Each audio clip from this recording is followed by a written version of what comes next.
नमस्कार। मैं सुधीर श्रीवास्तव ज्योतिष अनुसंधान केंद्र में आपका स्वागत करता हूं। मित्रों, आप लोगों ने मेरे चैनल को अगर अभी तक सब्सक्राइब नहीं किया है तो जल्द सब्सक्राइब करें ताकि मेरे आने वाले नए एपिसोड और वीडियोस की सबसे पहले आपको जानकारी मिल पाए। ज्योतिषीय योगों की श्रृंखला में आज हम बात करेंगे भेरी योग के विषय में। भेरी योग शुभ योगों की श्रृंखला में अत्यंत शुभ फल देने वाला योग है। भेरी योग जिन लोगों की कुंडली में बनता है, ऐसे लोग दीर्घजीवी होते हैं, निरोगी जीवन जीने वाले होते हैं, रोगों से मुक्त होते हैं, स्वस्थ जीवन जीने वाले होते हैं, जीवन में आने वाले किसी भी प्रकार बड़े खतरे से मुक्त होते हैं, सभी प्रकार के सुखों के संसाधनों का अपने जीवन में भोग करने वाले होते हैं, सुखों और वैभव से संबंधित सभी संसाधनों का अपने जीवन में प्राप्त करते हैं, प्रतिष्ठित जीवन जीते हैं, सम्मान प्राप्त करते हैं, उच्च कुल में इनका जन्म होता है, विद्वान होते हैं, प्रतिष्ठित होते हैं और एक कह लिया जाए तो ज्ञानी व्यक्ति होते हैं जो कि अपने जीवन में सही पथ पर चल के सफलता प्राप्त करते हैं। भेरी योग जिन लोगों की कुंडली में होता है, ऐसे लोग अपने जीवन में भौतिक सुखों के सभी संसाधन अपने जीवन में प्राप्त होते हैं। लग्जरीज, कंफर्ट सभी कुछ इनको बड़ी अच्छी मात्रा में प्राप्त होते हैं। बच्चों का सुख, पत्नी का सुख इन्हें भरपूर मिलता है, अच्छा सुख मिलता है और ये कि कह सकते हैं कि बहुत ही खुशहाल जीवन जीते हैं, आनंद पूर्वक अपना जीवन व्यतीत करते हैं और सम्मानित होते हैं, प्रतिष्ठित होते हैं और धन संपदा इनके पास पर्याप्त मात्रा में, भरपूर मात्रा में होती है। मित्रों, अब हम बात करते हैं कुंडली में भेरी योग बनता कैसे है। जातक पारिजात ग्रंथ में इस योग का उल्लेख मिलता है, जहां पर दो वेरिएशन बताए गए हैं, दो तरीके से कुंडली में भेरी योग का निर्माण होता है।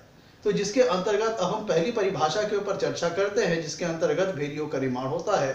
तो जातक पारिजात में ग्रंथ में जैसा कि ऋषिवर ने जो पहली परिभाषा बताई है भेरी योग बनने की, उसके अंतर्गत जो डिफिनीशन है भेरी योग बनने की वो ये है कि कुंडली में, मित्रों ध्यान दीजिएगा, जो भेरी योग बनने की जो पहली परिभाषा है जातक पारिजात ग्रंथ में वो ये है कि कुंडली के 12वें भाव में, कुंडली के पहले भाव में, कुंडली के दूसरे भाव में और कुंडली के 7वें भाव में ग्रह होने चाहिए और 10वें भाव का स्वामी अर्थात दशमेश की कुंडली में स्थिति बलवान होनी चाहिए।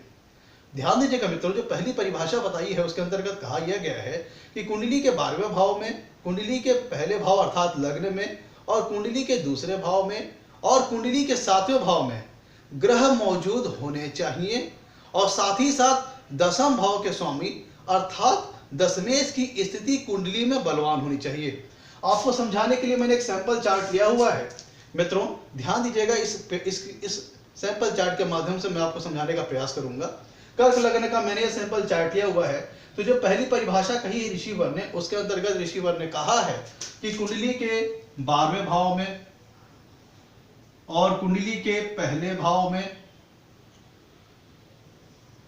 कुंडली के पहले भाव में, मान लीजिए आपने अपने गुरु को लिख दिया, और कुंडली के दूसरे भाव में और कुंडली के 7वें भाव में और कुंडली के कहने मतलब ये पहली परिभाषा के अंतर्गत ऋषिवर ने यह कहा है कि कुंडली के 12वें भाव में, 12वें भाव में एक आपको समझाने के लिए मैंने एक उदाहरण लिया हुआ है कि कुंडली के 12वें भाव में मैंने शुक्र को लिख दिया। फिर ऋषिवर ने कहा है कुंडली के पहले भाव में कोई ना कोई ग्रह होना चाहिए, तो मैंने पहले भाव लग्न में भी किसी न किसी ग्रह को लिख दिया। फिर एक उदाहरण उन्होंने कहा कि कुंडली के दूसरे भाव में भी ग्रह होने चाहिए, तो मैंने दूसरे भाव में भी लिख दिया। फिर ऋषिवर ने कहा कि कुंडली के 7वें भाव में कोई ग्रह होना चाहिए, तो मैंने 7वें भाव में लिख दिया।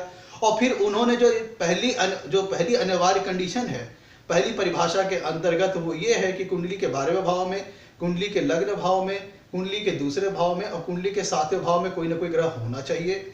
और दूसरी अनिवार्य कंडीशन जो उन्होंने मैंडेटरी कंडीशन ये बताई, जो दूसरी अनिवार्य कंडीशन बताई वो ये है कि कुंडली में 10वें भाव का स्वामी अर्थात दशमेश की स्थिति कुंडली में बलवान और मजबूत होने चाहिए और प्लेसमेंट वाइज अच्छे होने चाहिए। तो मित्रों ध्यान दीजिएगा, इस उदाहरण को मैंने आपको समझाने की कोशिश की है कि कैसे कुंडली में पहले प्रकार से भेरी योग का निर्माण हो सकता है। तो मैंने कुंडली के 12वें भाव में भी ग्रह को लिख दिया, कुंडली के लग्न में भी ग्रह को लिख दिया, कुंडली के दूसरे भाव में भी ग्रह को लिख दिया, कुंडली के 7वें भाव में ग्रह को लिख दिया। अब हम बात करते हैं कि पहली परिभाषा के अंतर्गत जो दूसरी अनिवार्य कंडीशन है वो ये है कि कुंडली के 10वें भाव के स्वामी अर्थात दशमेश की स्थिति बलवान होनी चाहिए। तो प्रस्तुत उदाहरण में कर्क लग्न कुंडली में दशम भाव में आ रही है मेष राशि, जिसके स्वामी होते हैं मंगल। तो मंगल अपनी उच्च राशि के होकर के 7वें भाव में बैठे हैं।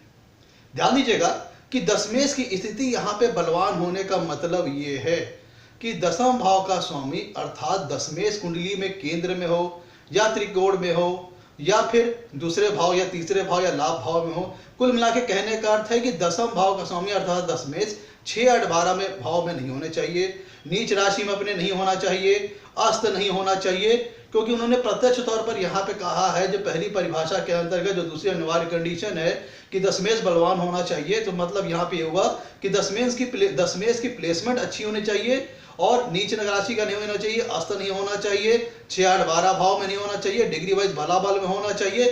तो मतलब एक ओवरऑल स्ट्रेंथ वाइज पावरफुल होना चाहिए। तो मित्रों, ये थी पहली परिभाषा के अंतर्गत, जिसके अंतर्गत कुंडली में भेरियों का निर्माण होता है। पहली परिभाषा में 2 अनिवार्य कंडीशन हो गई कि कुंडली के दूसरे भाव में, कुंडली के पहले भाव में, कुंडली के 12वें भाव में और कुंडली के 7वें भाव में ग्रह होने चाहिए, और साथ ही साथ दशम भाव के स्वामी अर्थात दशमेश की स्थिति कुंडली में बलवान होनी चाहिए। अब हम बात करते हैं कि कुंडली में दूसरे प्रकार से जो ऋषिवर ने बताया कि कैसे भेरियोग बनता है, अब हम उस पर चर्चा करते हैं मित्रों। तो जातक पारिजात ग्रंथ में ऋषिवर ने जो दूसरी परिभाषा बताई है भेरियोग बनाने की, उसके अंतर्गत हम चर्चा करेंगे दूसरे प्रकार से कुंडली में भेरियोग का निर्माण कैसे होता है मित्रों। तो ऋषिवर ने कहा, जो दूसरी परिभाषा बताई है भेरियोग बनने की ऋषिवर ने जातक पारिजात ग्रंथ में, उसके अंतर्गत उन्होंने कहा है कि लग्न का स्वामी अर्थात लग्नेश और शुक्र, ध्यान दीजिएगा, लग्न का स्वामी अर्थात लग्नेश और शुक्र केंद्र में होने चाहिए गुरु के संदर्भ में। मतलब लग्न का स्वामी अर्थात लग्नेश और शुक्र गुरु से परस्पर केंद्र में होने चाहिए, और साथ ही साथ कुंडली में नवम भाव के स्वामी अर्थात नवमेश की स्थिति बलवान होनी चाहिए। ध्यान दीजिएगा मित्रों, दूसरी परिभाषा के अंतर्गत ऋषिवर ने कहा है कि लग्नेश और शुक्र कुंडली में गुरु से परस्पर केंद्र स्थान में होने चाहिए। मतलब लग्नेश और शुक्र या तो गुरु से युति में हो, या लग्नेश और शुक्र गुरु से चौथे हों, या लग्नेश और शुक्र गुरु से 7वें हों, या लग्नेश और शुक्र गुरु से 10वें हों। यहाँ पे ध्यान दीजिएगा कि लग्नेश और शुक्र यहाँ पे साथ में हो ये जरूरी नहीं है। लग्नेश और शुक्र अलग अलग भी हो सकते हैं, लेकिन मैंडेटरी क्या है, अनिवार्य क्या है कि लग्नेश और शुक्र की स्थिति जो कुंडली में होगी गुरु से, वो केंद्र में होनी चाहिए। मतलब लग्नेश और शुक्र युति में हो ये जरूरी नहीं है, अलग अलग भी हो सकते हैं, लेकिन स्थिति जो मैंडेटरी है, अनिवार्य है, वो ये है कि लग्नेश और शुक्र कुंडली में गुरु से किसी केंद्र स्थान में होना चाहिए। मतलब गुरु से चाहे पहले हो, चाहे गुरु से चौथे हो, चाहे गुरु से 7वें हो, चाहे गुरु से 10वें हो। और साथ ही साथ दूसरी अनिवार्य मैंडेटरी कंडीशन ये हो गई कि नवम भाव का स्वामी अर्थात नवमेश कुंडली में बलवान होना चाहिए। तो दूसरी परिभाषा मित्रों अब ये हो गई कि लग्नेश और शुक्र कुंडली में गुरु से परस्पर केंद्र में होने चाहिए, और साथ ही साथ नवम भाव का स्वामी अर्थात नवमेश की स्थिति कुंडली में बलवान होनी चाहिए। तो मित्रों, आपको समझाने के लिए मैंने एक सैंपल चार्ट लिया हुआ है, इसको माध्यम से मैं आपको समझाने का प्रयास करता हूं। मान लीजिए मैंने गुरु को यहां पे लिख दिया लग्न में। एक उदाहरण दे रहा हूं आपको कैसे कुंडली में दूसरी परिभाषा के अंतर्गत भेरियोग का निर्माण होता है। मित्रों, मैंने मान लीजिए गुरु को लिख दिया लग्न में और शुक्र को लिख दिया मैंने चौथे भाव में, और चंद्रमा को मैंने लिख दिया 7वें भाव में। चंद्रमा को मैंने लिख दिया 7वें भाव में। तो मित्रों, जो जातक पारिजात ग्रंथ में ऋषिवर ने जो दूसरी परिभाषा बताई है, उसके अंतर्गत कहा है कि लग्नेश और शुक्र गुरु से परस्पर केंद्र में होने चाहिए, और साथ ही साथ जो दूसरी अनिवार्य कंडीशन उन्होंने बताई कि 7वें नवमेश अर्थात नवम भाव का स्वामी अर्थात नवमेश की कुंडली में स्थिति बलवान होनी चाहिए। तो मित्रों ध्यान दीजिएगा, ये कर्क लग्न का सैंपल चार्ट है, जिसमें गुरु को हमने लग्न में लिखा हुआ है, और जो शुक्र है हमारा, ध्यान दीजिएगा, जो हमारा शुक्र है वो गुरु से चौथे है। ध्यान दीजिएगा मित्रों, जो पहली मैंडेटरी कंडीशन है कि शुक्र और लग्नेश गुरु से केंद्र में होने चाहिए, परस्पर केंद्र में होने चाहिए। तो प्रस्तुत उदाहरण में मित्रों, जो शुक्र ग्रह है वो गुरु से चौथे होकर बैठा है। शुक्र गुरु से चौथे होकर बैठा है, और चंद्रमा गुरु से 7वें है। चंद्रमा जो है वो गुरु से 7वें है। तो इस प्रकार से दूसरी परिभाषा के अंतर्गत जो गुरुवर ने कहा, ऋषिवर ने कहा है कि लग्नेश और शुक्र परस्पर गुरु से केंद्र में होने चाहिए, वो दोनों कंडीशन इस उदाहरण में पूरी हो रही है। और जो दूसरी इंपॉर्टेंट अनिवार्य कंडीशन गुरुजी ने साथ में जोड़ी है ऋषिवर ने कि नवम भाव का स्वामी अर्थात नवमेश साथ ही साथ में कुंडली में बलवान स्थिति में होना चाहिए। तो मित्रों, कर्क लग्न की कुंडली में जो नवम भाव में राशि आती है वो होती है मीन, और मीन के स्वामी होते हैं गुरु। तो गुरु अपनी लग्न में, ध्यान दीजिएगा, गुरु अर्थात नवमेश कर्क लग्न की कुंडली में अपनी उच्च राशि में स्थित होकर के बैठे हैं। तो इस प्रकार से मित्रों, जो दूसरी परिभाषा के अंतर्गत जो इंपॉर्टेंट कंडीशन, जो अनिवार्य कंडीशन गुरुवर ने बताई है, ऋषिवर ने बताई है, वो सारी कंडीशन इसमें मेट हो रही है। दूसरी परिभाषा के अंतर्गत ऋषिवर ने पहली अनिवार्य कंडीशन ये रखी है कि लग्नेश और शुक्र गुरु से परस्पर केंद्र में होने चाहिए। तो प्रस्तुत उदाहरण में लग्नेश और शुक्र, ध्यान दीजिएगा, कर्क लग्न की कुंडली है, कर्क लग्न में लग्नेश हो जाते हैं चंद्रमा, और चंद्रमा गुरु से 7वें है, चंद्रमा गुरु 7वें है, और शुक्र गुरु से 4थे हैं। और नवम भाव के स्वामी प्रस्तुत उदाहरण में नवम भाव के स्वामी अर्थात नवमेश की बात करें तो कर्क लग्न कुंडली में नवमेश हो जाते हैं गुरु, जो कि लग्न में अपनी उच्च राशि में होकर बैठे हैं। तो इस प्रकार से नवमेश की स्थिति भी प्रस्तुत उदाहरण में काफी बलवान है। तो मित्रों, ये थे दोनों प्रकार जिस प्रकार से कुंडली में भेरी योग का निर्माण होता है। और जैसा कि मैंने बताया, भेरी योग अगर कुंडली में बन रहा है तो व्यक्ति बहुत ही आनंद पूर्वक, बहुत ही कह लीजिए कि सभी प्रकार के सुखों को अपने जीवन में भोग करने वाला होता है, सभी प्रकार के सुखों और वैभव के संसाधन अपने जीवन में प्राप्त करने वाला होता है, सम्मानित होता है, प्रतिष्ठित होता है, दीर्घजीवी होता है, लंबी आयु का जीने वाला होता है, वो भी निरोगी और स्वस्थ जीवन के साथ जीवन में आने वाले बड़े बड़े खतरे उससे कोसों दूर भाग जाते हैं। भेरी योग व्यक्ति को सफल बनाता है, संपन्न बनाता है, बच्चों और पत्नी का बहुत अच्छा और भरपूर सुख मिलता है, धन संपन्न होते हैं, सभी प्रकार की संपन्नता इन्हें जीवन में प्राप्त होती है, समाज में ये प्रतिष्ठित होते हैं।